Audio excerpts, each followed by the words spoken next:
Subscribe करें Syed एहसनाज़ channel को और इस बेल आइकन को दबाइए हमारी लेटेस्ट वीडियो सबसे पहले देखने के लिए।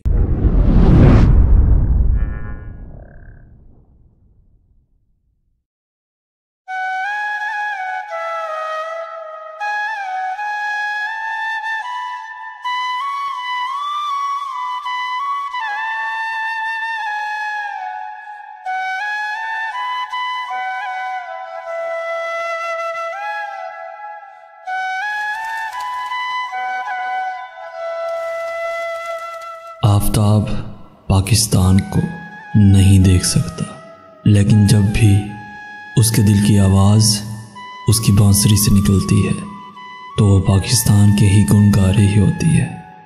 तो हम जो 70 साल से पाकिस्तान के हर रंग देख रहे हैं उसकी वजह से आज़ाद हैं और कुछ नहीं। तो कम अज़ कम ये तो कह सकते हैं कि शुक्रिया पाकिस्तान।